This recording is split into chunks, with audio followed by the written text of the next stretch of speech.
anakuanga mtu wa kuhypeisha watu. Okay. Whatever he finds to do anaifanyanga with passion in it. Like Number one, Classic is one of the most passionate and hardworking guys. When nimepatana nao in the sector ya media. If you were to swim in a pool and then you forget your bathing suit ama ibiwe, what are you going to do?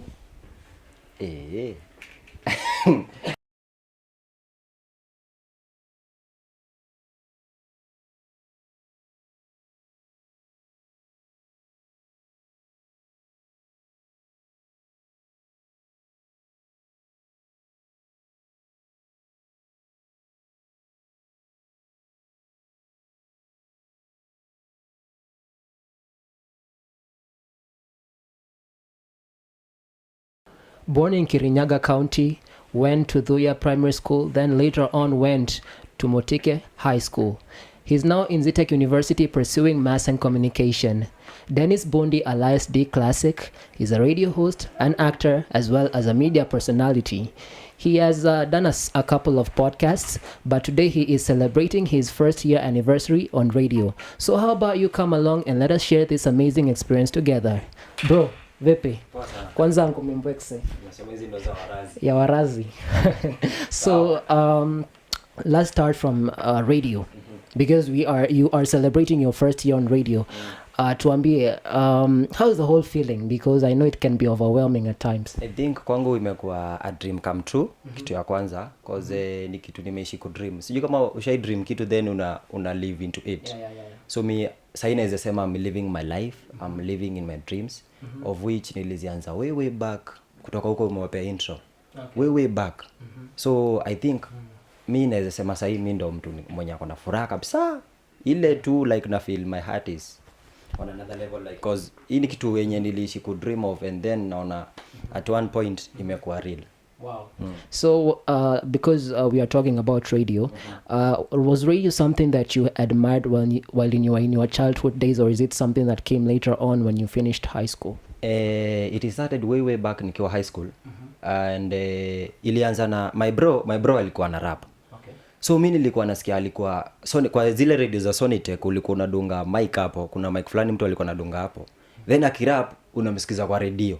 Sio kama unakumbuka hiyo ukora fulani. So he used to do so at nights. So mimi nilikuwa alafu sasa hojo tukiwa wadogo tulikuwa tunajiuliza akakati kitu mbona nani anaongea huko ndani? Unaomba mpaka unavunja. Ndio ni mtu anaongea hapo ndani. So after that ka moment akakuja akaenda shule. So wakati nimeingia high school sasa ndo nimejua the whole system vile ina work. So nikaanza kusema nitafanya radio. So I used to listen to a lot of radio, like radio stations, radio shows. Nimesikiza radio mingi sana. And it started way back na kuna jamaa fulani alikuwa anakuja Ghetto Radio, alikuwa anaitwa Mwafrika. Cause sasa ya ile influence ya bro ya kusikiza hip hop. So mimi nilikuwa nasikiza Mwafrika, alikuwa na show ilikuwa inaitwa Nai. Then ika-evolve hivyo nikaanza kusikiza kina William Tuva. Nikaanza kusikiza kina Radio Maisha, kina Clemo, like hao ndo wale watu wamekuwa wakini inspire in radio journey. Yeah. So let us start from your mom. Did she know that you wanted to do radio? Because I know our African moms usually want us to become big things like doctors. Yeah. They want us to be teachers. Yeah. So how was the reception of your mom when you wanted to do radio? At first mother alikuwa nataka nikuwe mwalimu. Like she used to say, enda ufanye education. But from high school mimi nilikuwa naishi namwambia mother, mimi calling yangu mimi nasikia nafaa nifanye media. But the good thing about her ni hata kama alikuwa anataka afanye education, baadaye alikuja akaniambia wewe fanya chenye unataka. So hii kitu ika-evolve after nimemaliza high school nilikuwa more into journalism club, active member. So afterwards sasa ndo akajua kijana yake ako more into media. So akaniambia kama ni media nimekubless, enda ufanye. So sasa hii in fact at one point nishaimtumia link, then akanipigia simu baadaye akaniambia hey, ninasikia niko na furaha sana kusikia dream yako sasa ile kitu umeishi kuniambia, cause hata tukiwa shule mimi hata unajua kuna zile subjects mtu alikuwa anaanguka. Mimi nilikuwa nimemwambia mama, so unajua mimi sitaenda kufanya hizi. Naenda kufanya hizi tu mbili. Una get? So hata sasa hii nampigiaga tukipiga story na namwambia madhe. Unakumbuka nilikuwa nakwambia vitu kaa hizi. Then sasa naishi sasa kwa your life and I think she's happy about it. Yeah. You've talked about subjects. Yeah. You mostly major in Swahili when you're presenting. Yeah. Let's start from there because personally, mimi nilipita Kiswahili sana kuliko Kiingereza, and it's quite odd because now I'm presenting in English. So let me start from there. In high school, was Swahili the subject that you passed more than English? Of course, yes. And Swahili, mi nilikuwa napenda Swahili cause way back nilikuwa mi mostly hata nikiwa shule hata zile siku tunaambiwa tuongee English si ni wale watu tulikuwa tunaongea Kikuyu, mnaishi na zile mamonto Ile mnagunia mnaekwa kwa fulani unaekwa. So sisi na wale mabeshte tulikuwa na wao tulikuwa mostly tunaongea Kikuyu mostly. But afterwards sasa nikakuwa kwa influence fulani ya Swahili. After Swahili yangu ili accelerate wakati niliingia high school, nikakuwa nasoma vitu mingi sana za Swahili. So nikakuwa niko poa sana kwa Swahili, and then nikaanza kusikiza vitu mingi like podcast, nasikiza show mingi sana za Swahili. Cause hata ukiangalia hata kuna watu fulani wananiambianga niende Tanzania. Si kama umesikia watu wanaenda Tanzania.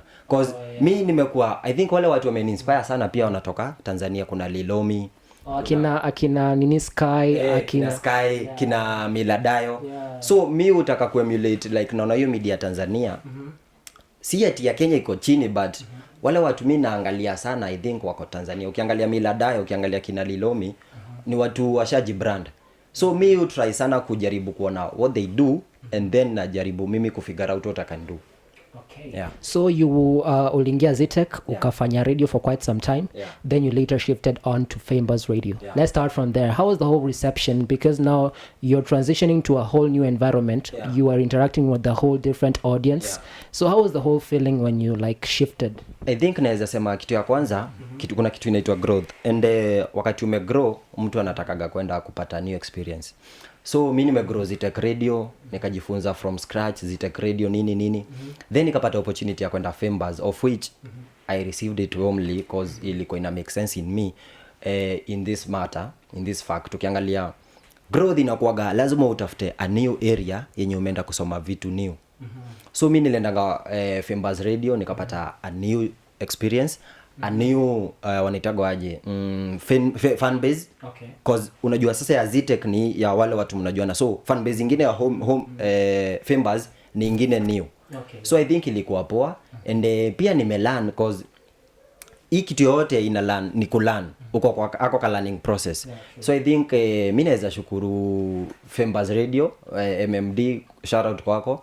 And then kuna mtu mmoja mwenye naweza recognize hapo, kuna best yangu anaitokea. Yeye ndo alinipelekaga huko. Like akaniambia bro, hapa kuna a new area yenye tunaweza enda. And after kwenda nimeona nimegrow cause unajua the moment ume stuck kwa one point hauta grow.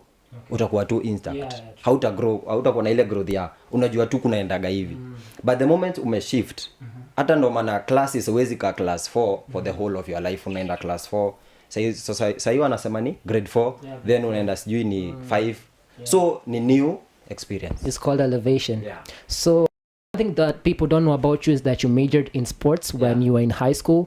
So why did you choose radio over sports? I think ni priorities. If you look, sports in Kenya, I don't think they are paying off well. Unasikiza clubs ziko na mashida. Gor unasikia ni for example unasikia ameenda months kadhaa bila wachezaji kulipwa. So and afterwards, after nime realize I'm good in media, I'm good in speaking, like nimekwambia mimi nikiwa home church yetu nilikuwa naambiwa kukiwa na event like ile ya youth naambiwa kuja uongoze. Mimi nilikuwa nimeongoza kesha kadhaa the whole night, like after nimeshika mic hiyo saa 4 na iachilia 6 asubuhi wakati watu wanadepart.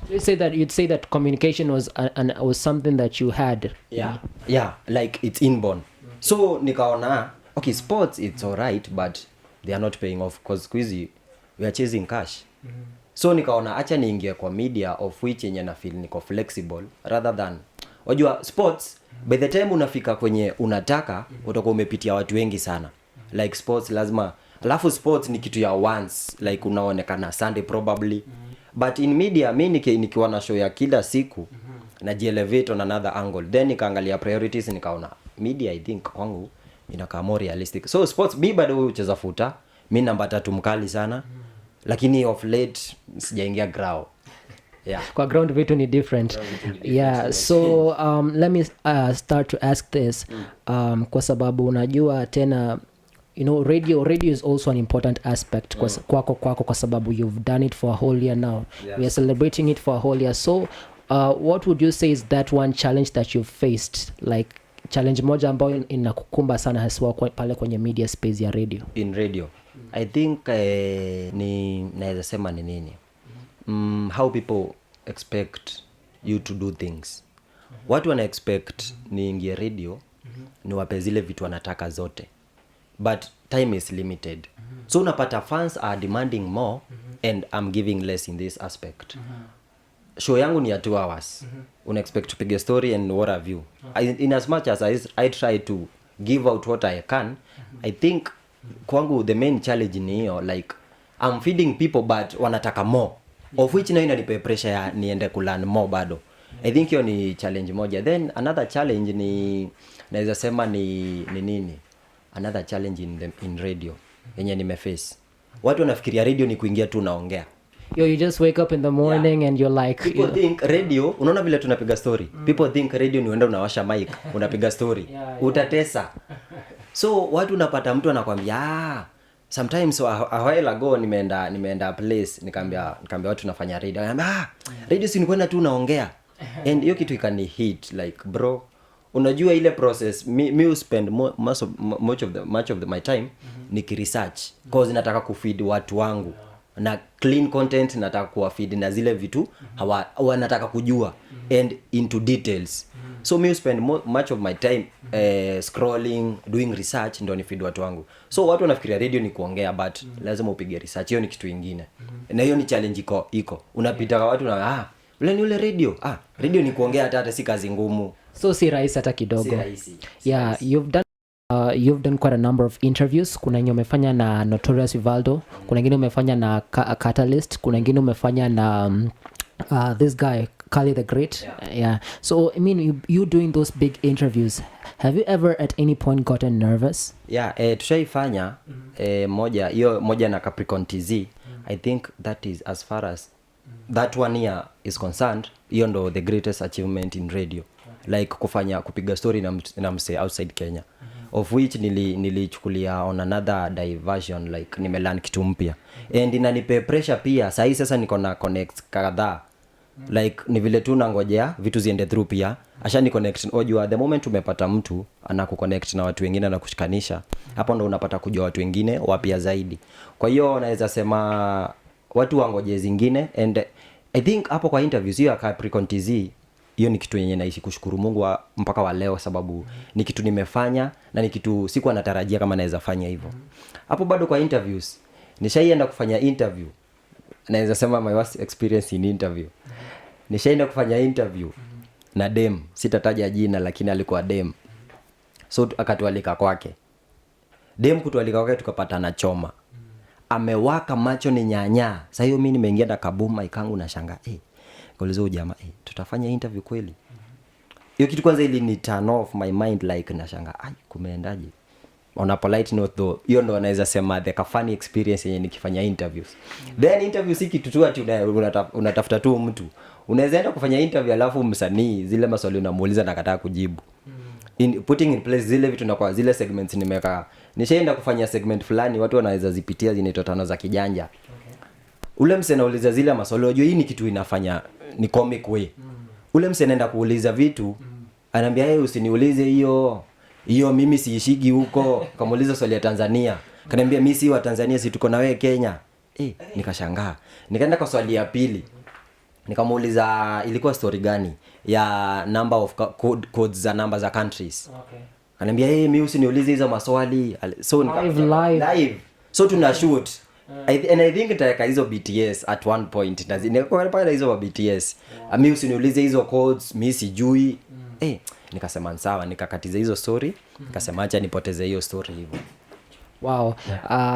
By the way, people usually ask me this because I see this with a lot of radio hosts, and you've done quite a number of radio shows. Uliingia pale Zetech Radio alafu ka switch up to Famebuzz Radio. Umaifika at any point wherever unatakaza Famebuzz na badala useme you are listening to Famebuzz Radio kasema you are listening to Zetech Radio? Yeah, ime happen mara kadhaa, mara kama 3-4 hivi. So the first day kwenda Famebuzz, nilisemaga hivyo. Wakati napiga intro yangu, ile intro yangu kama kawaida. Okay. Tukaenda nalo. Sikuwa nimezoea like unajua ukizoea kusema kitu fulani, unajizoesha kwa hiyo. So wakati umebadilisha the area, vitu zinabadilika pia. Lakini imetokea.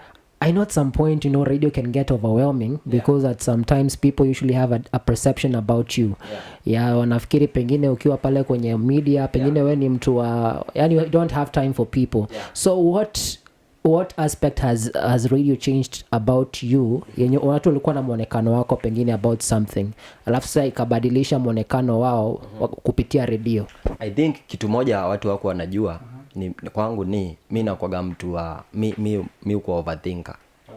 Kitu kadogo hivi naweza katoka kwa topic big na to discuss like mimi naweza ona hata kama mimi hivi nikakuwa topic of the day. So watu wengi walikuwa nafikiria watu wengi wanajua mimi ni mtu talkative. Kwa watu mimi ni mtu talkative. But the aspect yenye radio imechange in me ni ya ku overthink. Mimi naona kitu kidogo but naiangalia tunasemaga kuangalia kitu kwa jicho la tatu. So mimi naangalia kwa jicho la tatu naona hii kitu nikitwist hivi inaweza leta story. Then another thing anaweza sema radio imechange in me. Ni sijui kama niseme imechange in me. Nishaikuwa kwa relationship. Love sasa unajua kwa radio lazima useme maybe mnapiga story lazima useme your views. So radio ile kitu watu wajue mambo na radio ni mnafaa kuwa mna arguments. So ule mtu mko naye anafaa ku understand the arguments. So mimi ule mtu nilikuwa na yeye haku understand. So mimi si tunapiga story nikasema hata siwezi peleka mtu out. Una get? Kumbe alishika hii kitu like alichukulia personal.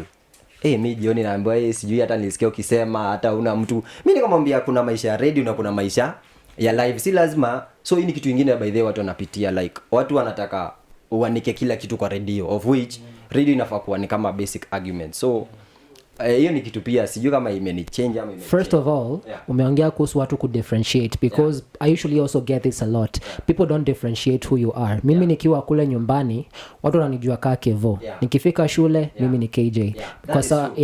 Because nikiwa nyumbani mimi tena ni kawaida. I just live normal life. Mimi siko kwenye radio but the moment nimefika huku, it's a whole different person.